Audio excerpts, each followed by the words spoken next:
সুজির নরম তুলতুলে কেক কত সুন্দর নরম হয়ে গেছে।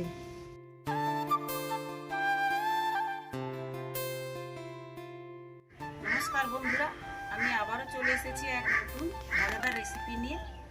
ডিম ছাড়া আমরা সুজি দিয়ে কেক বানাবো। আমাদের যা যা উপকরণ লেগেছে: ময়দা, সুজি, চিনি, দুধ, ড্রাই ফ্রুটস, আর লাগছে baking powder, baking soda, vanilla, আর লাগছে তেল। আমাদের এই তিনটা জিনিস কিন্তু দিতেই হবে বন্ধুরা কেকের মধ্যে। আমি যে ধরনের কেক বানাই না বানাই, আমি কিন্তু এই তিনটা জিনিস সবসময় দিয়ে থাকি। এই কাপটার মাপ করে আমরা সব কিছুই নিয়ে নেব। আমরা যে কাপটা ব্যবহার করতেছি এতে কিন্তু যে কোনো জিনিস 100 গ্রামই ধরে। আমরা মেপে মেপে নিয়ে নিচ্ছি।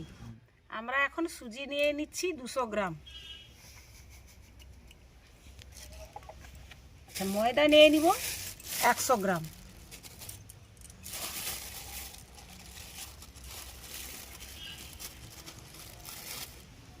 একশো গ্রাম ময়দা। চিনিটা আমি আগে থেকেই গুঁড়ো করে রেখেছি। এবারে দিচ্ছি চিনি 100 গ্রাম।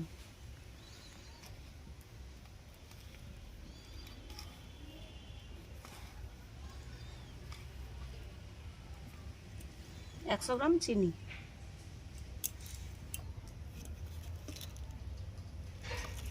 তেলটাও দিলাম 100 গ্রাম। আমার হাফ কাপেই 100 গ্রাম হয়ে গেছে। এরপরে দুধটাও আমরা মেপে নেব 100 গ্রাম। দুধটা আমরা দেব একটু পরে। আমরা এটাকে মেখে নিচ্ছি।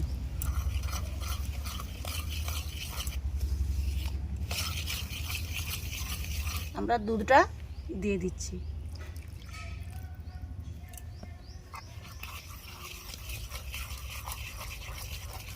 এরপরে আমরা দিয়ে দিব 1 চামচ বেকিং পাউডার।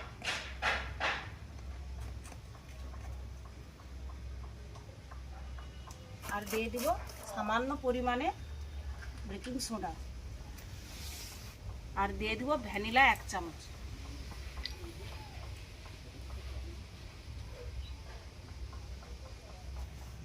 এগুলো দিয়ে আবারও মাখিয়ে নেব ব্যাটারটাকে। এরপর আমরা দেব এই ড্রাই ফ্রুট কুচানোগুলো। এর মধ্যে একটু ময়দা মেখে নিলাম। আর এগুলোকে দিয়ে আস্তে আস্তে করে নাড়াতে হবে। এবারে কড়াটা আমরা গরম করতে দিব। বালিটাকে বিছিয়ে স্ট্যান্ডটা দিলাম। এটা ঢাকা দিয়ে 5 মিনিটের জন্য আমরা গরম করে নেব। এবারে এই জামটার মধ্যে আমরা একটু তেল ব্রাশ করে নেব। আমাদের তো বাটার পেপারটা নেই, তাই জন্য আমরা সাদা একটা পেপার নিয়ে আমরা আগে থেকেই জামের মাপ করে কেটে নিয়েছিলাম। এর মধ্যে দিয়ে দেব। আবারও এর মধ্যে একটু তেল দিয়ে আমরা ব্রাশ করে নেব।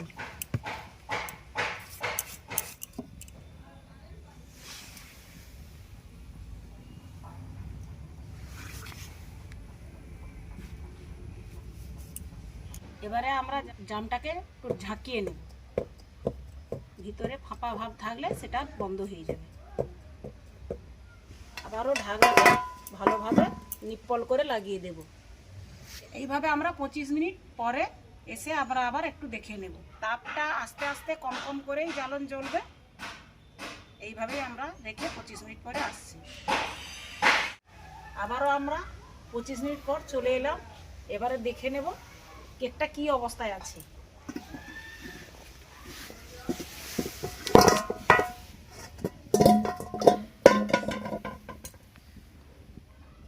এর মধ্যে আমরা ড্রাই ফ্রুটগুলো সাজিয়ে নেব।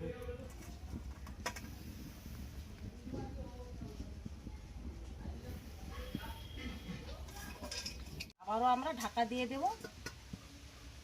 ঢাকা দিয়ে আবারও আমরা 25 মিনিট পর দেখে নেব। বন্ধুরা, আমরা আবারও 25 মিনিট পরে চলে এসেছি। দেখবো এবার আমরা এবার দেখে নেব।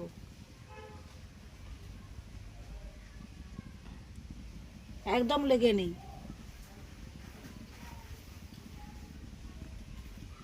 আমাদের কেকটা হয়ে গেছে। এবারে আমরা কড়া সমেত নামিয়ে নেব।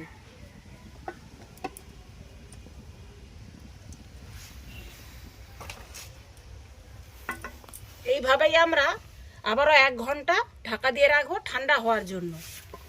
তারপরে আমরা আবার দেখাবো। 1 ঘন্টা পরে চলে এলাম, জামটা ঠান্ডা হয়ে গেছে। আমরা এবার কেকটাকে উল্টে নেব। তার আগে একটু ছুরি দিয়ে সাইডগুলো একটু ছাড়িয়ে দিব।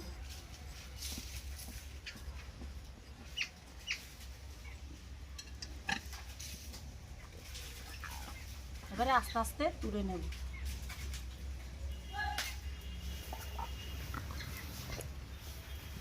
দেখো বন্ধুরা, খুব সুন্দর উঠে গেছে আমাদের কেক।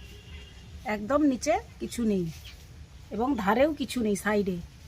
এবারে আমরা এই পেপারটিকে তুলে দেব।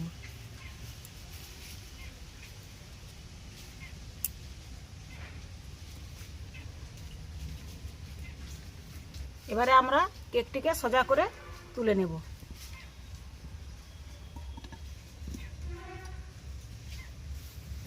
সুজির নরম তুলতুলে কেক, কত সুন্দর নরম হয়ে গেছে। এবারে আমরা এটাকে কেটে দেখিয়ে দেব।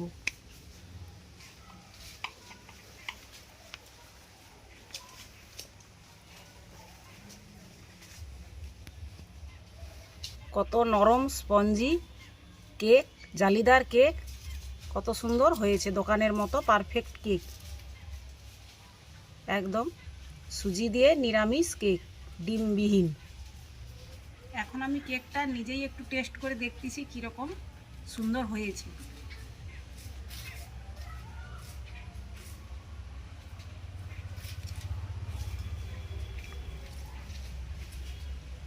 সবটাই ঠিক মতো দেওয়া আছে, মিষ্টি, তেল, যার জন্য কেকটা খুবই নরম হয়েছে। আমার তো কেক খাওয়া হয়ে গেল, তো তোমরাও বানিয়ে বাড়িতে খেতে পারো এরকম কেক। তো বন্ধুরা, তোমাদের সঙ্গে দেখা হচ্ছে আবারও পরের ভিডিওতে।